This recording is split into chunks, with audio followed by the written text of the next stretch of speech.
Muy buenas tardes, amados hermanos. Bendiciones, bendiciones a cada uno de ustedes. Que Dios los bendiga grandemente en esta preciosa tarde. Vamos a orar antes de iniciar el compartimiento de la palabra. Voy a invitarles, en cuanto les sea posible, acompáñenme en oración, por favor. Amante Dios y Padre Celestial, gracias, Señor. Gracias por un nuevo día. Gracias por este atardecer hermoso que nos estás dando. Y ahora, Padre, en el nombre de Cristo Jesús, invocamos tu presencia y te rogamos de que tu Espíritu Santo tome el control pleno de mi mente, de mis emociones, de mis sentimientos.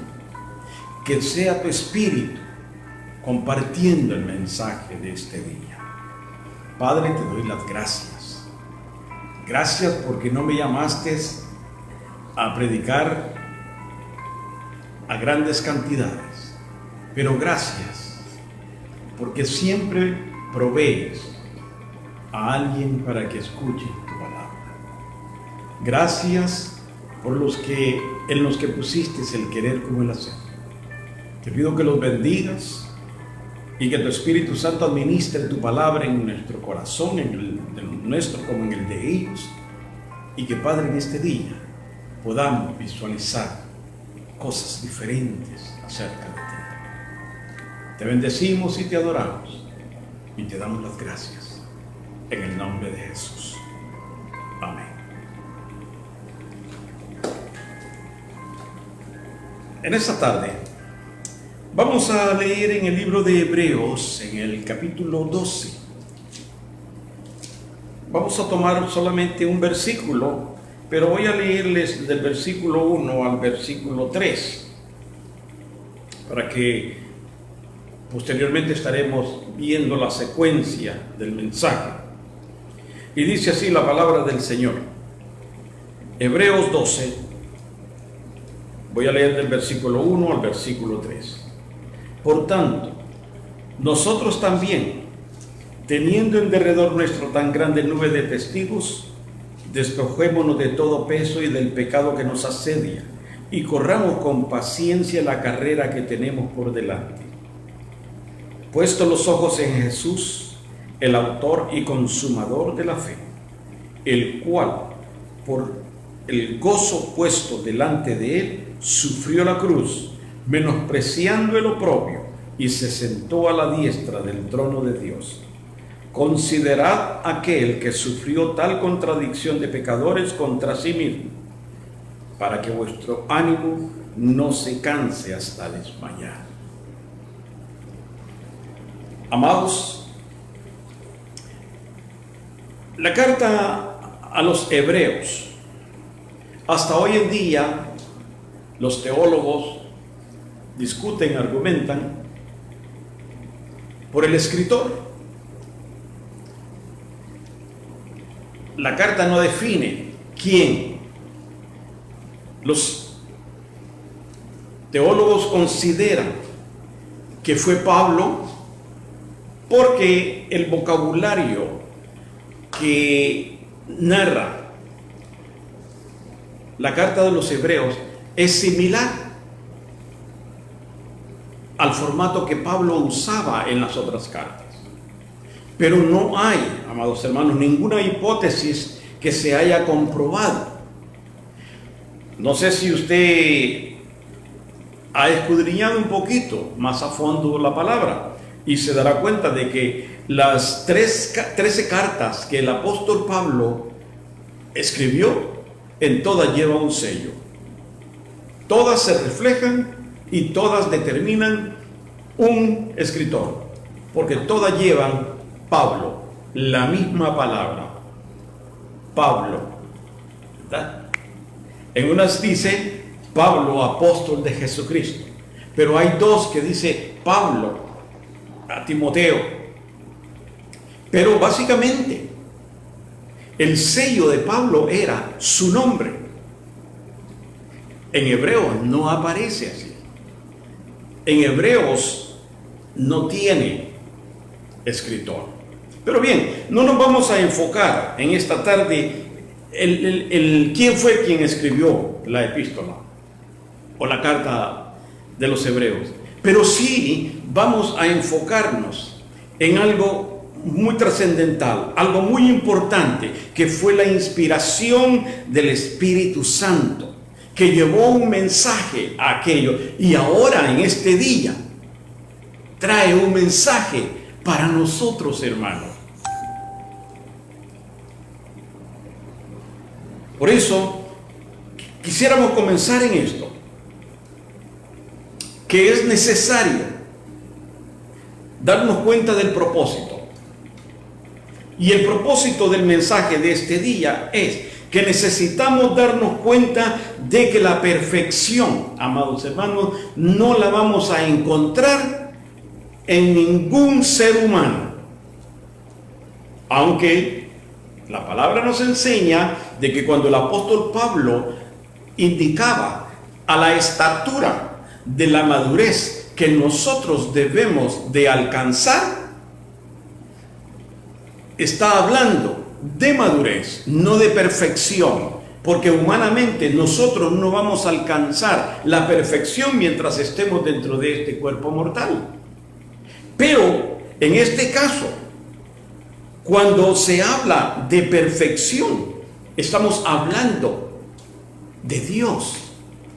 O sea, de que la perfección no la podemos encontrar en nadie más que en Dios. El versículo 2 que leía nos hace énfasis en esto. Nos hace énfasis en un hecho que está reflejado en la palabra. Usted sabe de que la Biblia nos muestra de que después de Jesucristo, o después de Jesús, el único hombre que caminó sobre las aguas fue Pedro, ¿verdad?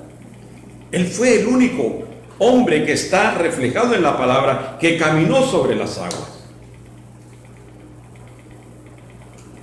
Mas sin embargo, Pedro, uno de los discípulos amados de Jesús, no porque Jesús fuera, vamos a decir así, tuviera favoritismo, no, sino que fue amado por Jesús por la razón de que cuando Jesús les dijo a sus discípulos, ¿quién dice la gente que soy yo? Y cada uno dio su punto de vista.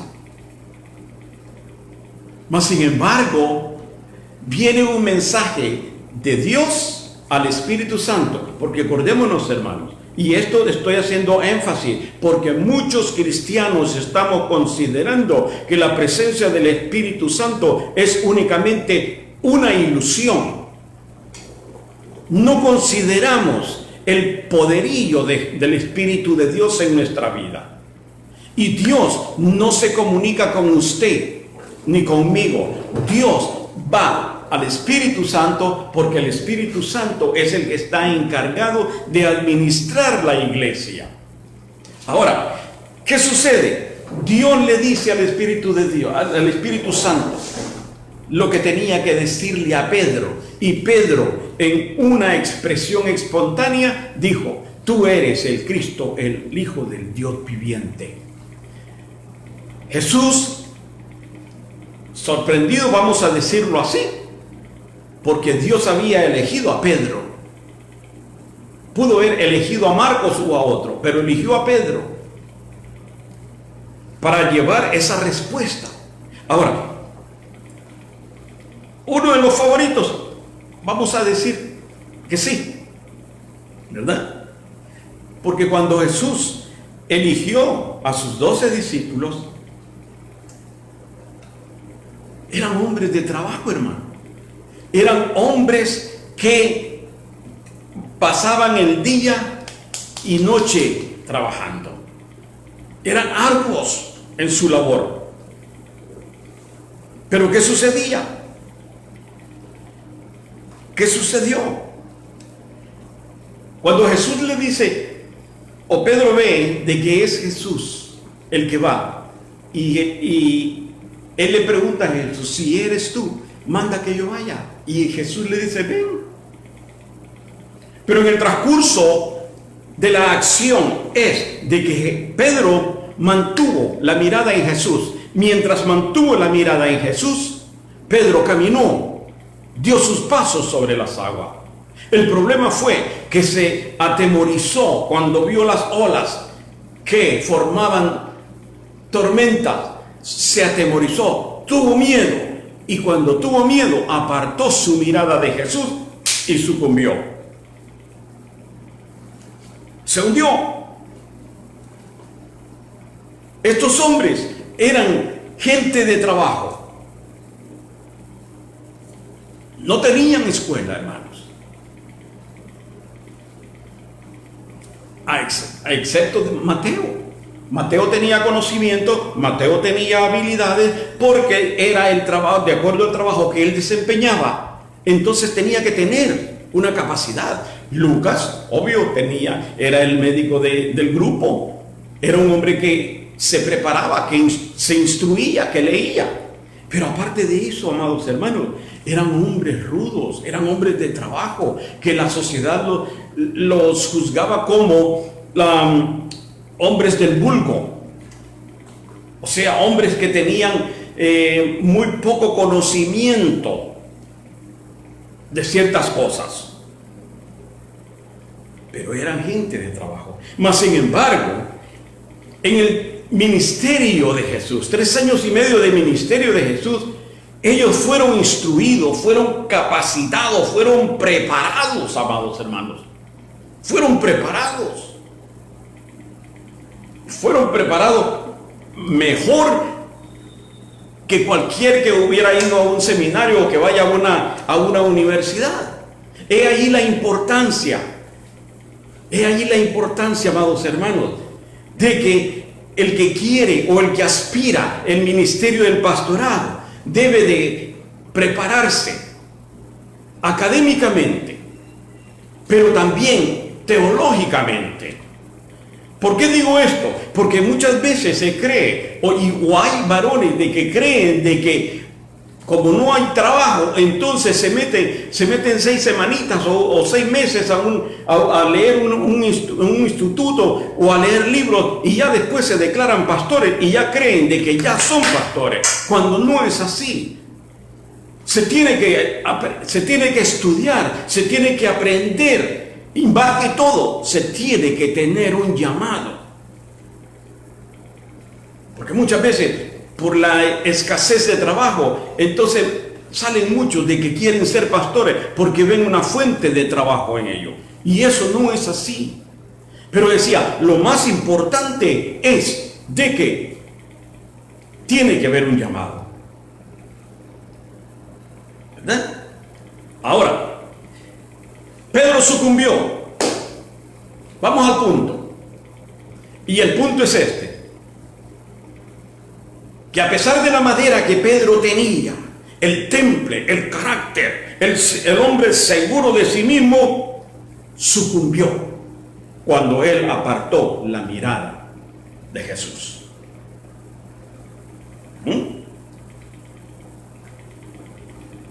Mas sin embargo, Romanos capítulo 11, versículo 29 nos dice que Dios es un Dios de segundas oportunidades. Porque irrevocables son los dones y el llamamiento de Dios. Cuando usted tiene un llamado de Dios, Dios es un Dios de segundas oportunidades. Que la gente lo acribille, lo juzgue, lo tilde, no importa. Lo que importa es lo que Dios quiere de usted. Lo que Dios ve en usted. Usted es un hombre llamado. Usted es un hombre que Dios lo eligió por su esfuerzo, su sacrificio, su entrega. Dios es un Dios de segundas oportunidades. Pedro sucumbió, y eso nos muestra, nos da la lección, amados hermanos, de que Pedro, siendo como era, se hundió en las aguas. En otras palabras, que muy muy fuerte puede ser un líder, se puede sentir muy confiado, pero que tarde o temprano, si descuida la mirada de Jesús, puede caer. Pero Dios está para levantarnos. Una de las razones es, ¿por qué estamos hablando de esto? Porque recordemos, amados hermanos, que la venida del Señor está cerca. Y la iglesia de hoy en día ha dejado de mirar a Jesucristo y se ha dedicado, o nos hemos dedicado, a mirar a nuestro alrededor, a mirar a los que están atrás de nosotros, a mirar qué es lo que hace, cómo hacen las cosas los demás. Nos estamos, amados hermanos, estancando. Sí, nos estamos estancando. Porque cuando ponemos la mirada en el mundo, ¿qué es lo que vemos en el mundo? Dígame usted, ¿qué es lo que usted ve cuando usted ve allá afuera? Desaliento, desánimo, frustraciones, egoísmo, envidias, celos, falta de amor, contiendas, favoritismo. Aunque déjeme decirle que estas cosas están dentro de las congregaciones cristianas. Nos hemos apartado, hemos quitado la mirada de Jesús y la hemos puesto en los demás, viendo cuáles son los defectos, cuáles son las fallas que tienen los demás, pero no para ayudarle, sino para criticarlo. Porque es fácil ver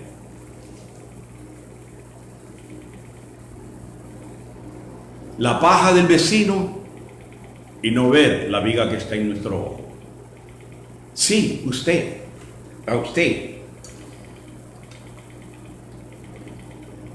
Amados hermanos, no podemos perder el tiempo, porque la venida del Señor está cerca y nosotros tenemos que reaccionar, porque ay de usted, ay de usted. Entonces decíamos, ¿qué es lo que vemos en el mundo? No hay nada. ¿Qué nos dio el mundo? ¿Qué le dio el mundo a usted? Nada. Cuando venimos a Cristo, ¿qué recibimos? Todo. Todo. Porque el Señor se comprometió con nosotros. Por eso es necesario que reconozcamos, amados hermanos, que tengamos esa gratitud para con Dios.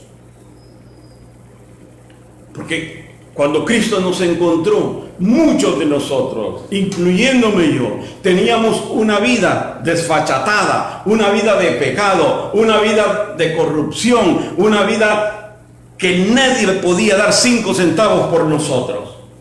Pero vino Cristo, transforma nuestra vida, nos limpia, nos apapacha y nos hace coherederos de su reino.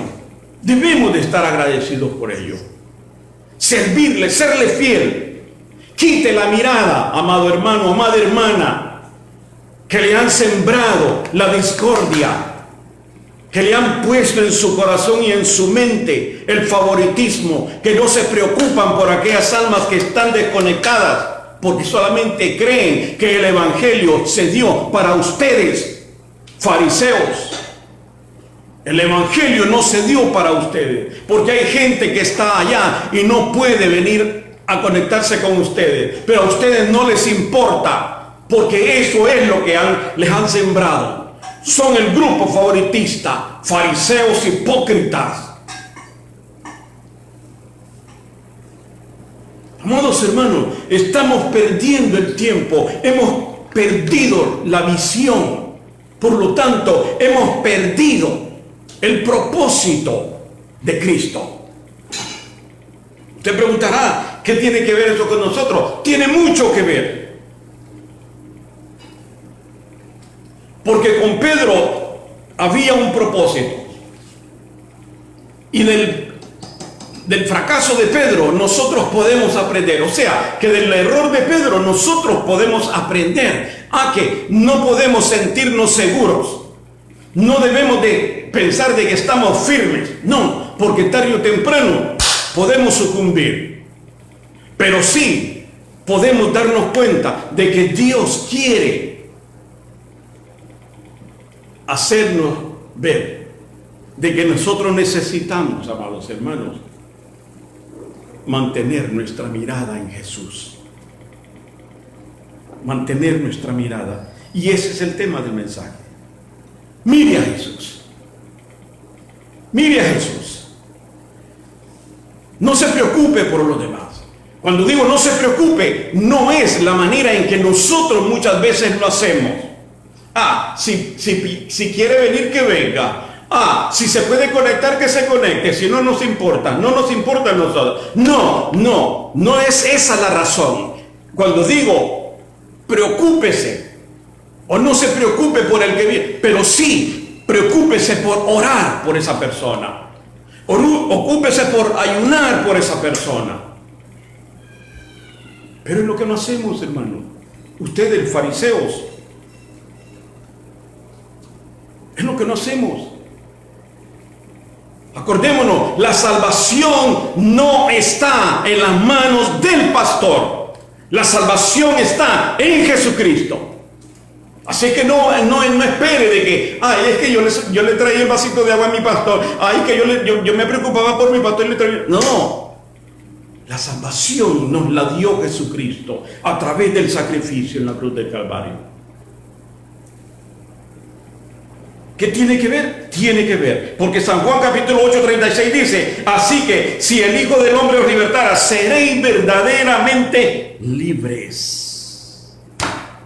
Debemos de considerar esto. Satanás va a estar poniendo piedritas en el camino. Satanás nos va a acechar. Satanás está deslumbrando jóvenes o niños, viejos. Satanás no va a descansar de hacer su trabajo para hacernos regresar.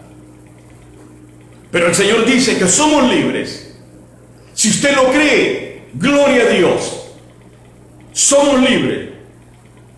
Así que si el Hijo del Hombre os libertare, seréis verdaderamente libres de la esclavitud del pecado.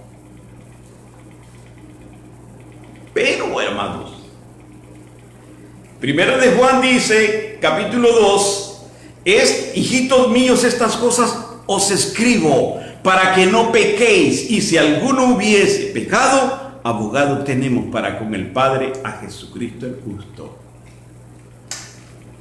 Y si alguno hubiese pecado, no es que vamos a estar pecando constantemente, porque tenemos abogado para con el Padre.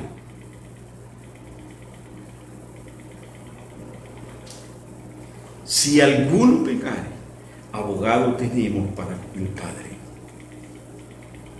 Por eso es importante mantener nuestra mirada en Cristo. El versículo 2 dice: el cual por el gozo puesto delante de él sufrió la cruz, menospreciando el oprobio, y se sentó a la diestra del trono de Dios. Jesús sabía, amados hermanos, lo que le venía. Él sabía el dolor que iba a sufrir al clavar sus brazos en aquella cruz. Él sabía el oprobio que le venía. Mas sin embargo, Juan 3:16 dice: porque de tal manera amó Dios al mundo, que ha dado su Hijo unigénito, para que todo aquel que en él cree no se pierda, mas tenga vida eterna. Él nos vio así, inútiles, inservibles, malos. Él nos vio, mas sin embargo no escatimó el sufrimiento. Y vaya usted a saber cuántas veces Satanás le llegó a decir al oído: oye, ¿para qué vas a hacer esto? No tienes que hacer esto, déjalos. Pero Él nos amó entrañablemente, amados hermanos. Él nos ama entrañablemente, que estuvo dispuesto al sacrificio para que usted y yo vivamos una vida eterna con Él. ¿Por qué? Porque el anticristo, que es el hijo de perdición, quiere entrar a tomar posesión de lo que no le pertenece. Digo no le pertenece porque la iglesia de Cristo está aquí en la tierra. El hijo de perdición, el anticristo, ya quisiera estar gobernando acá, pero no lo hace. ¿Por qué? Porque segunda de Tesalonicenses dice, porque ya está en acción el misterio de la iniquidad. Solo que hay quien al presente lo detiene, hasta que él a su vez sea quitado de en medio. El que está deteniendo que venga el anticristo a gobernar es el Espíritu de Dios. Él va a gobernar cuando la iglesia haya sido arrebatada y el Espíritu Santo se haya ido juntamente con la iglesia. Por eso el apóstol Pablo nos dice en Romanos 3:11, porque ahora está más cerca de nosotros nuestra salvación que cuando creímos. Póngase a pensar. Usted recibió a Cristo. Usted se entregó a Cristo hace 20 años. Póngase a pensar esto.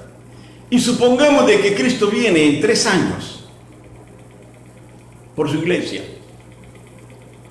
Está más cerca, ¿verdad? Porque hace 20 años usted entregó su vida a Cristo. Ahora solo le faltarían 3. Resista esos 3. Resista esos 5.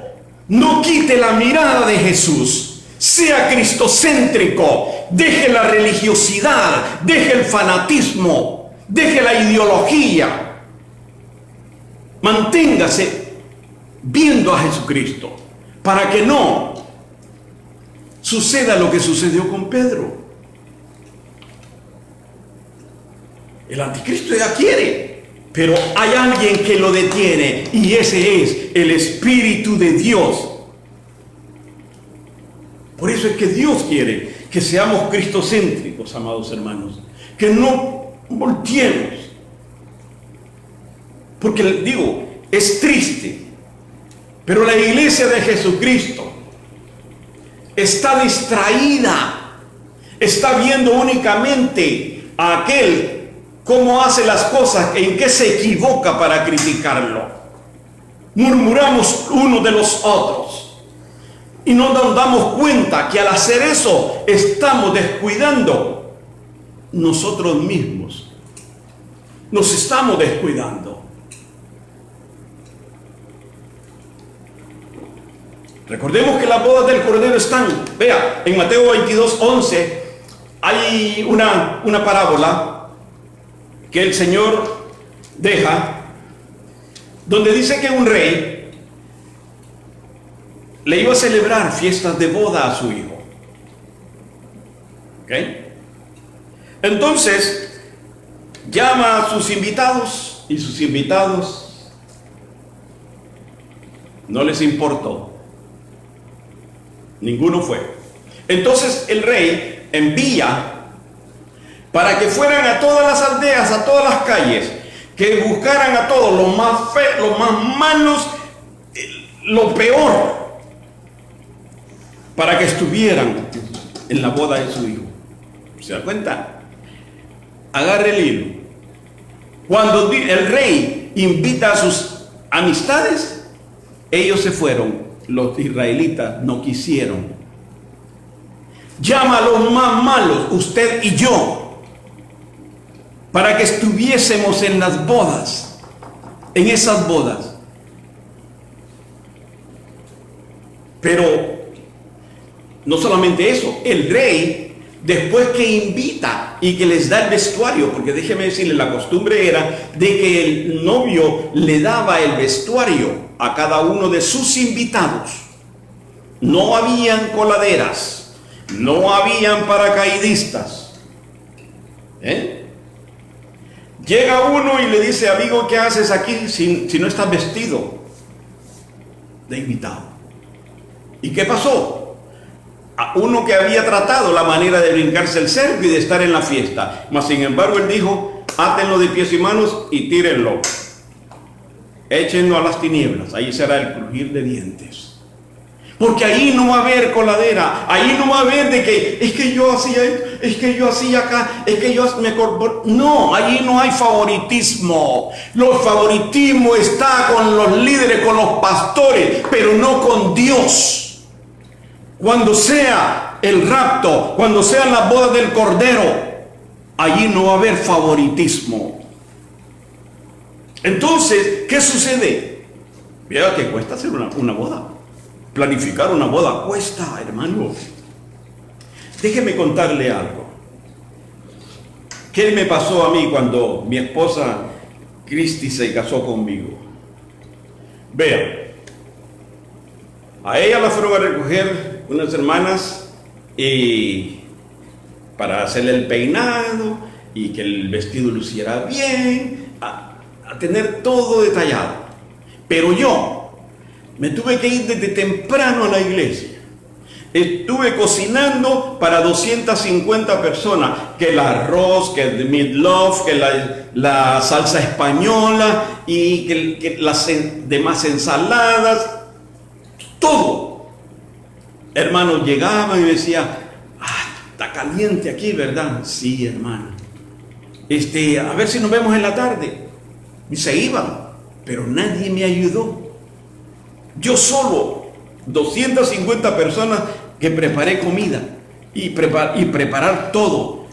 Y usted dirá, ¿y la hermana Cristi no? ¿Sabe por qué? Porque la novia tenía que estar cuidada. La novia tenía que cuidar los más últimos detalles para cuando se fuera a presentar a su novio. Que cuando era la hora del sí, yo estaba deshidratado, sudado, como no tiene idea, porque me cambié así como estaba, sudado, así me puse el traje para casarme. Cuesta una boda, cuesta sacrificio, hay que tener paciencia. Y eso es lo que debemos de tener. Las bodas del Cordero están ya listas, amados hermanos, listas. Pero no podemos entrar a las bodas desnudos. No podemos entrar a las bodas sin el vestido que el novio nos dé a nosotros. No podemos, porque no va a haber favoritismo, no va a haber cuello. Aquí en la tierra usted compra todo, hasta las posiciones de los trabajos, especialmente cuando son ministeriales. Las plazas se compran, pero allá ninguno va a querer o va a poder creer de que le van a dar su vestidito, su atuendo únicamente porque es guapo. No, hermanos. Pero no podemos nosotros pensar de que, yo soy así, yo soy asá, yo voy... No, tenemos que ir vestidos de acuerdo a lo que la palabra nos enseña. Por eso es muy importante que nosotros, amados hermanos, no perdamos la visión, no movamos la mirada de Cristo. Al poner la mirada en las demás personas, estamos fracasando. Si usted mira los defectos del hermano, no tiene tiempo para corregir los suyos. Y nosotros como novia de Cristo, nosotros debemos de estar preparados. Tenemos que estar preparados. Y por eso necesitamos mantener la visión, mantener la mirada en Jesucristo. Dejemos de ver los defectos de los demás. Corrija los suyos. Sí, hermano. Yo le decía Mire, yo creo que soy el único, el de la colita de los ministros. Porque cada vez, antes de venir a predicarle, oro. Y ahí el Espíritu me habla de acuerdo a lo que yo voy a predicar. Y cuando me pongo soñoliento, que me pongo sentimental, que me pongo cursi, ahí el Espíritu de Dios habla a mi vida. Vas a predicar sobre esto. Entonces, sé ejemplo y muévete 150 grados a tu izquierda. Porque no se puede predicar la moral en ropa interior. Porque el Señor no es fácil conmigo. Entonces, ¿usted cree que lo va a hacer con usted? No, hermano. No importa qué certificados tenga. Usted pudo haber ido a la Universidad de Harvard, pero eso no indica nada. Segunda de Corintios, capítulo 12, versículo 9. Muestra algo, que cuando nosotros estamos, amados hermanos, viendo las deficiencias de los demás, nos olvidamos de las nuestras. Cuando vemos las debilidades, nos olvidamos de las nuestras. Y capítulo 12, versículo 9 de 2 de Corintios dice de que el poder de Dios se manifiesta, se perfecciona y se revela en medio de las debilidades. O sea, de que no hay excusa para que nosotros estemos descuidando nuestra vida espiritual, pendiente de la vida espiritual de los demás. Que si lo hacen mal es cosa de ellos. Si no oran para comer es cosa, oremos por ellos. Oremos por ellos. Si ellos están conformes, siendo como son, el grupito, simplemente el grupito, sin compartir con aquellos necesitados, dejémoslo, oremos por ellos para que sea el Espíritu de Dios redarguyendo de pecado, porque están en pecado, porque no es lo que Dios quiere. Dios no viene por una iglesia en transigencia. Entonces, si el poder de Dios se manifiesta, se perfecciona a través de la debilidad, nosotros debemos, amados hermanos, de consagrar nuestra vida cada día más. Le dejo este pensamiento, mire. En el libro de Joel, capítulo 3, versículo 10, el encabezamiento dice: juicio de las naciones. Iban a tener guerra. Pero era un pueblo, eran gente que no estaban preparadas. No estaban preparadas, no tenían armamento, hermano. Entonces Joel les dice: forjen espadas, asadores. Forjen espadas de sus asadores y lanzas de vuestras hoces. O sea que Joel les dice: no va a ser mucha la ayuda, pero hagan esto. Y cuando les dice: forcen espadas de sus asadones y lanzas de vuestras hoces, y diga el débil: fuerte soy. O sea, que en el momento, amados hermanos, de la vicisitud, en el momento de la prueba, en el momento de la escasez, en el momento de la debilidad espiritual, usted levántese. No deje, no permita que la mente le diga lo que usted es. Porque si su mente le dice: yo soy un paralítico, yo no me puedo mover de aquí, que va a ser un inútil, va a ser un cristiano paralítico. Pero si usted se levanta con esa confianza, con esa convicción, diga el débil: fuerte soy, usted se va a levantar y va a ser un cristiano lleno de victorias. Pero necesita accionarse, necesita salir del acomodamiento. Necesita salir del rudimento de cristología que le han impugnado, que le han hecho ver a usted de que solamente así se puede llegar al cielo, inutilizándose Y eso debemos de hacerlo, amados hermanos. Debemos de preparar nuestra vida espiritual. Hay un canto, un corito que decía, un paso más de fe. Adelante, hermanos, porque allí en el cielo nos espera un galardón. Las bodas están listas, amados hermanos. Pero nosotros necesitamos prepararnos. Tenemos que velar. No seamos como las 5 vírgenes insensatas, descuidadas. Él va a venir, que venga también cuando venga. No, hermano. Y muchos cristianos hoy en día en diferentes congregaciones están viviendo así. Que el Señor viene, sí, ahí me van a tocar el timbre cuando venga. No, hermano, no seamos descuidados, no seamos irresponsables. Salga de la religiosidad. Lea la Biblia, medite en la palabra, ayune, ore, evangelice, pero no de palabrita, sino de hechos. Porque de lengua me como 20 tacos y me quedo con hambre.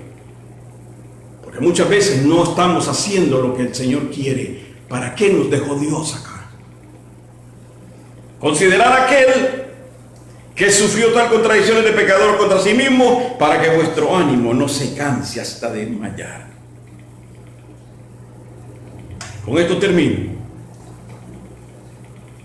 Recordemos, amados hermanos, ningún sufrimiento que llegue a nuestra vida se compara, ni se comparará con el sufrimiento de Jesucristo.